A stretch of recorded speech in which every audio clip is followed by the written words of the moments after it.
जानते हैं इसकी आगे की कहानी को बिना किसी देरी के। तो अब तक हमने देखा कि शिन तात्सु को हरा देता है। इसके बाद हम दो और हिटमैन बॉइल्ड और ओबिगुरो को देखते हैं। ये दोनों ही साकामोटो को मारने आए थे। ओबिगुरो कहती है कि यहाँ तो बहुत भीड़ है, जल्दी काम निपटा के घर चलते हैं। अब बॉइल्ड उस पे जोर से चिल्लाता है कि तुम चींटियों की लाइन पर पैर रखने वाली थी। बॉइल्ड का नियम है कि वो सिर्फ अपने टारगेट की ही जान लेते हैं। बॉइल्ड का चिल्लाना ओबिगुरो को पसंद नहीं है, लेकिन मन ही मन उसे ये बहुत हॉट लगता है। दूसरी तरफ हम लू को देखते हैं जो कि शिन की आंखों में आई ड्रॉप डाल रही थी। ये असल में जहर का एंटीडोट था जो कि तात्सु के पास ही रखा था। साकामोटो अब उससे पूछता है कि तुम किसके लिए काम करते हो, जिस पर तात्सु कहता है कि अगर मैं बता दूं तो क्या तुम मुझे जाने दोगे। लू अब तात्सु का जहर वाला नाइफ उसी के अंदर घुसा देती है और कहती है कि अगर तुम्हें ये एंटीडोट चाहिए तो फटाफट बोलना शुरू कर दो। तात्सु अब बोलता है कि उसे डोंडेनकाई नाम की कंपनी ने हायर किया था। शिन बोलता है कि तुमने तो इतनी जल्दी सब उगल दिया। तात्सु कहता है कि मुझे अपनी जान प्यारी है, कंपनी से मुझे घंटा फर्क नहीं पड़ता है, मैं तो पैसों के लिए काम करता हूँ। वो ये भी बताता है कि वो JAA का मेंबर है। लू पूछती है कि ये JAA क्या है, जिस पर शिन बताता है कि जापानीज एसोसिएशन ऑफ असैसिन्स, जो कि एक प्रोफेशनल हिटमैन कंपनी है और शिन और साकामोटो भी उसके मेंबर हुआ करते थे और जापान में करीब 400 प्रोफेशनल हिटमैन्स हैं। तात्सु अब साकामोटो से पूछता है कि क्या वो सच में द ऑर्डर का हिस्सा हुआ करता था। साकामोटो का रिएक्शन देख तात्सु समझ जाता है कि ऑर्डर सिर्फ किस्से कहानियों में नहीं बल्कि सच में हुआ करता था। तभी एओई और हाना भी यहाँ आ जाती है। वो तात्सु को एक्टर ही समझ रहे थे और शिन कहता है कि हम लोग यहाँ अगले नाटक की रिहर्सल कर रहे हैं। इसके बाद ये सभी लंच करने जाने लगते हैं। तात्सु अब हैरान होकर पूछता है कि तुम लोग मुझे मारोगे नहीं, जिस पर शिन बताता है कि हम पार्क में मजे करने आए हैं, खून खराबा करने नहीं। इसके बाद हाना तात्सु के पास आती है और उसके हाथ पर एक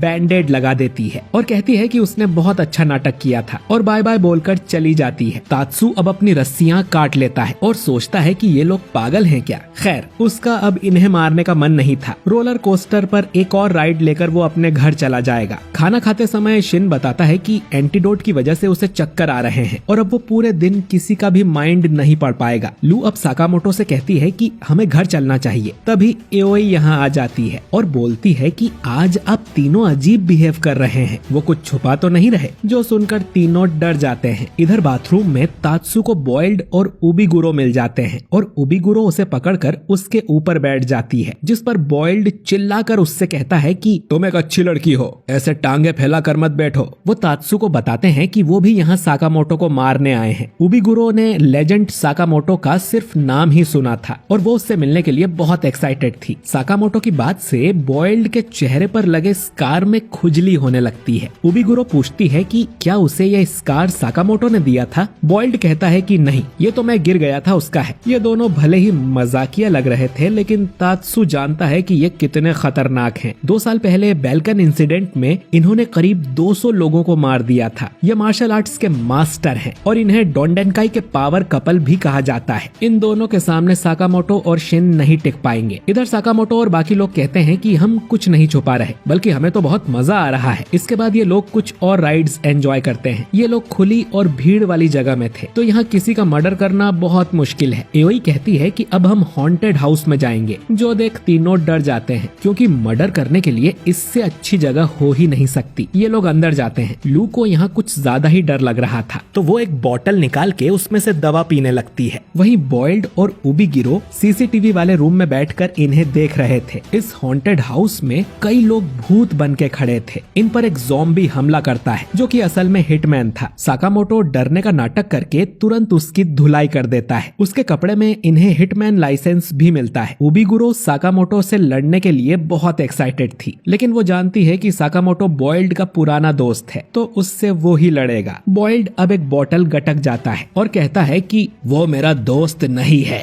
इसके बाद कहानी फ्लैशबैक में जाती है और हम जेसीसी का असैसिन ट्रेनिंग स्कूल देखते हैं। यहाँ पहली बार बॉइल्ड साकामोटो से मिला था जब वो 15 साल का था और साकामोटो 14 साल का। बॉइल्ड ने सुना था कि साकामोटो बहुत स्ट्रॉन्ग है, इसीलिए वो उससे मिलने चला आया। दोनों इसके बाद दोस्त बन गए और साथ में टाइम बिताने लगे। अब वैलेंटाइंस डे पर बॉइल्ड साकामोटो से कहता है कि हम जैसे सिग्मा मर्दों को लड़कियों से चॉकलेट्स नहीं मिलने वाली, लेकिन साकामोटो स्कूल की लड़कियों में बहुत पॉपुलर था और उसे लड़कियों से बहुत सारे गिफ्ट्स मिले थे। वहीं नागुमो को तो ठेला भर के लड़कियों से चॉकलेट्स मिली थी। वो पूछता है कि ये तुम्हारे पीछे कौन है? जिस पर साकामोटो बोलता है कि पता नहीं, जो सुन बॉइल्ड शॉक हो जाता है। फिर साकामोटो कहता है कि तुम्हें अगर चॉकलेट्स चाहिए हो तो इनमें से उठा लेना। बॉइल्ड को लगा था कि वो और साकामोटो एक जैसे हैं, लेकिन साकामोटो सिग्मा मर्द था ही नहीं। उबिगुरो को लगता है कि बॉइल्ड अब इस काम के बहाने साकामोटो से पुराना हिसाब बराबर करना चाह रहा है, जिस पर बॉइल्ड चिल्लाकर मना करता है कि उसे कोई बदला नहीं लेना। इधर साकामोटो और शिन एक एक करके हिटमैन्स को हराते जा रहे थे और लू बहुत ज्यादा डर रही थी। शिन उसका मजाक उड़ाता है कि जरा हाना से कुछ सीखो, इतनी छोटी होने के बाद भी उसे डर नहीं लग रहा। लू अब फिर से बोतल निकालकर पीने लगती है। उस बोतल को सूंघने पर शिन को पता चलता है कि ये दवा नहीं, दारू है। तभी इन्हें एक बंद दरवाजा दिखाई देता है और लू, जो कि नशे में भंड हो गई थी, वो बिना सोचे उस गेट को खोल देती है। उसमें से ढेर सारे ज़ॉम्बीज निकलते हैं, जिससे ये लोग अलग अलग हो जाते हैं। फिर भीड़ से बॉइल्ड बाहर आता है और साकामोटो को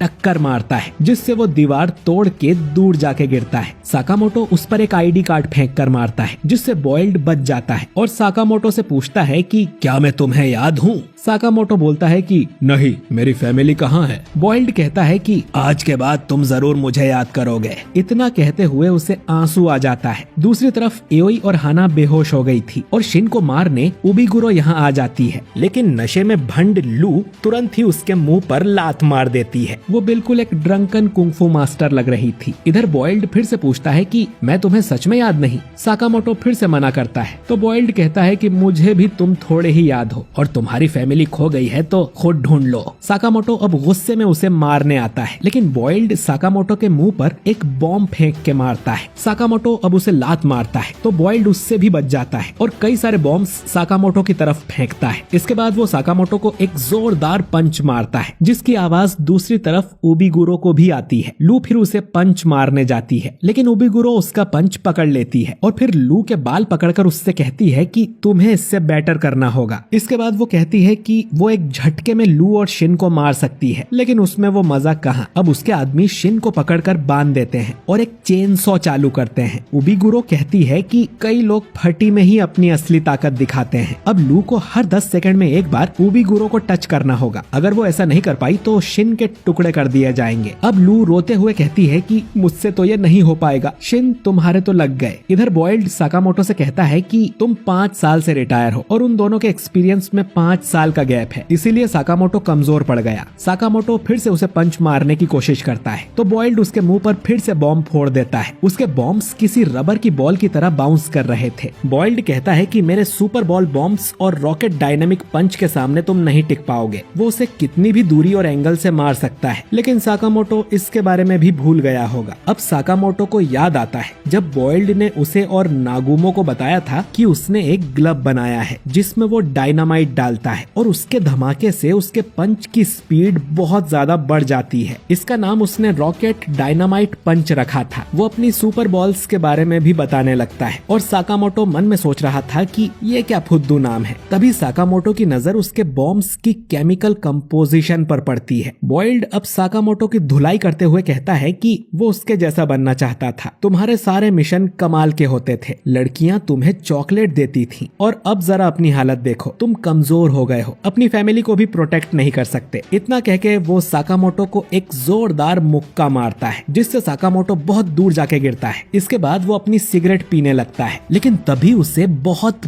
भयानक ऑरा महसूस होता है, जैसे कि कोई उसे कुत्ते की मौत मारने वाला है। साकामोटो अब धुएं से बाहर निकलते हुए उन सभी केमिकल्स के नाम लेता है जिनसे बॉइल्ड ने अपने बॉम्ब्स बनाए थे। साकामोटो कहता है कि अब मुझे सब याद आ गया है बॉइल्ड, और अब मैं पूरी ताकत से लड़ूंगा। और हम देखते हैं कि साकामोटो का अचानक ही वजन कम हो गया था और वो बिल्कुल पहले जैसा दिख रहा था।